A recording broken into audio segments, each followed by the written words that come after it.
We are now getting information about the identity of the shooter at the Trump rally in Butler, Pennsylvania.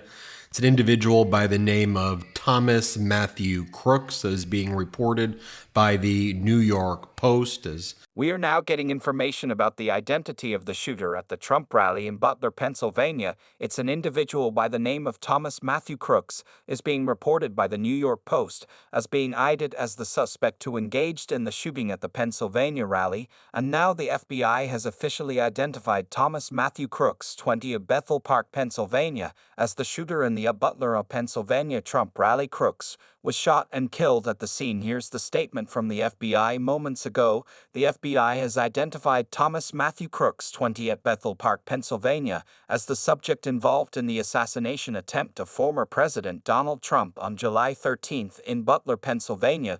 This remains an active and ongoing investigation. Anyone with that may assist with the investigation is encouraged to submit photos or videos to FI.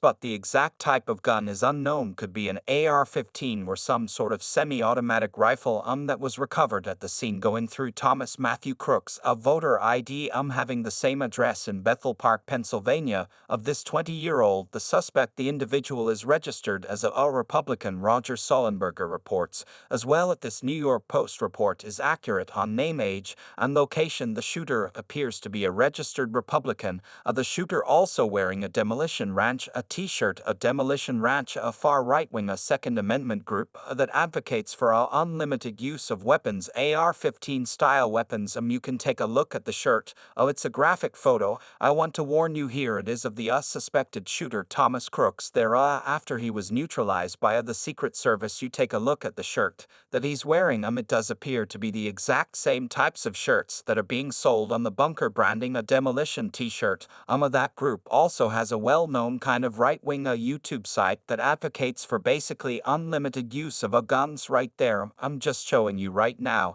kind of just how reckless and irresponsible a lot of the initial statements that were coming out were. When you see statements like this from a MAGA rep Republican Congress member like Mike Collins saying Joe Biden sent the orders, and also saying the Republican district attorney in Butler County, Pennsylvania, should immediately file charges against Joseph R. Biden for inciting an assassination. Especially now we are seeing that this individual is a registered Republican, seems to certainly be not an appropriate statement at all to make under any circumstances, but I think it's important. That's why we analyze all of the data here. We talked about what Ronnie Jackson previously wrote. Trump daring left-wing lunatics that parade around MSNBC and other fake news outlets demonizing Trump and calling him Hitler are directly responsible for this violent attack on President Trump's life. They have blood on their hands. Enough of the violent rhetoric. America is pissed! Again, none of that seems to actually be anyway the reason for this specific shooting. Additional statements, one made by J.D. Vance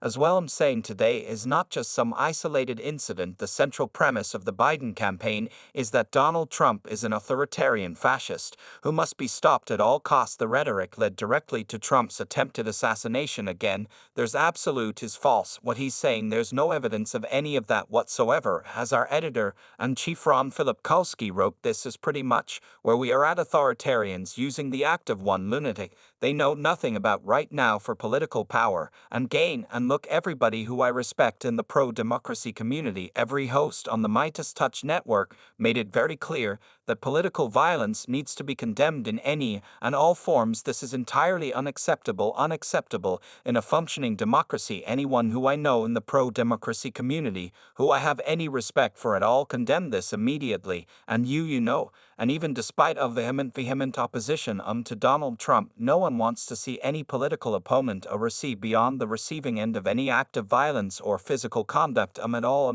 I think there's been so many just very bad takes today, and people rush. How is this going to do this politically? How is this going to do that politically? Is this going to do this? This is like this. Look what happened to Teddy Roosevelt when he was shot. He lost him. What about this? I think it's important. You know what we say here at the Midas Touch Network. network, what's most important is we take a deep breath, we look at the data, we analyze the data. If there's any mistakes made, you admit to those mistakes, but you search and you look for the data to get the best possible information to the people. I'll read you this from Median right here. Mark Bankston writes, quick reminder that when a deranged lunatic tried to kill Paul Pelosi with a hammer, Trump joked about it repeatedly. He thought it was funny and cool. And Media Sun writes, don't let them gaslight you or guilt you tonight. Top Democrats, unlike Republicans, when the Pelosi were almost killed, have universally responded tonight with seriousness, soberness, condemnation, and empathy. Republicans can learn a thing or two about how normal people respond, and not even making this a political thing at all. I just think the way to respond to this, the only one way to respond, is to condemn this conduct in the harshest terms possible,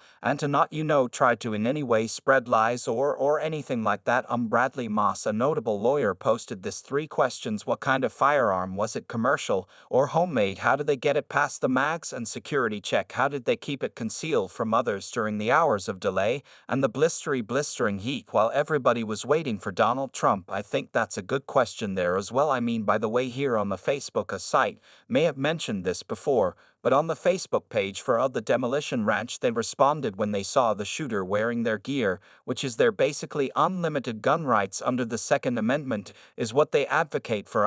And we will continue to get more information on this shooter. I'll also mention this right now as well. This is what Trump posted right before he took the stage. He wrote, all hell breaks loose in 1 hour. When I take the rally stage, I could be making a major announcement that's sure to strike into the hearts of our deep state enemies. And then it talks about, please tell me you'll be watching. And it says you're one of my top supporters. Don't miss it. As we put here on the Midas Touch account, President Biden was at church when the shooting at the Trump rally in Pennsylvania occurred. He attempted to contact Donald Trump prior to addressing the nation. However, Trump was busy with his doctor at the time of the President. Biden says he hopes to speak with Trump soon. By now, they've already actually spoken. In his statement to cameras, President Biden spoke out forcefully against political violence and urged unity. Definitely a powerful statement by President Biden. And you take a look at the statements that like Don Jr. made when there was an attempted murder on Paul Pelosi. Nancy Pelosi's husband got my Paul Pelosi Halloween costume ready, they wrote.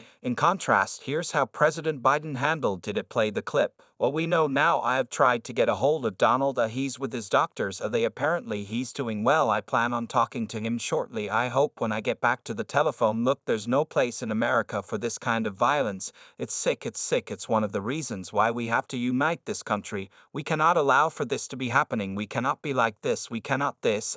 And I want to thank the Secret Service and all the agency, including the state agencies that have been engaged in making sure that the people who, and we have more detail to come relative to other people may be injured in the audience. I don't have all that detail. We'll make that available to you. I may be able to come back a little later tonight, but we'll put out a statement if I'm not able to get, if it's not convenient for you all. But the bottom line is that the Trump rally was a rally that he should have been able to be conducted peacefully without any problem. But the idea that there's political violence or violence in America like this is just unheard of. It's just not appropriate. And everybody must condemn it. Everybody, I'll keep you informed. And if I am able to speak to Donald, I'll let you know that as well. But so far it appears he's doing well. Number one. Number two, that there's thoroughly investigating what happened to anyone else in the audience. We have some reports, but not final reports. And every agency in the federal government and I'm going back to my phone to speak with the federal agencies that are being put together again to give me an updated briefing. Has anything happened? They learned any more in the last couple hours? So thank you very much,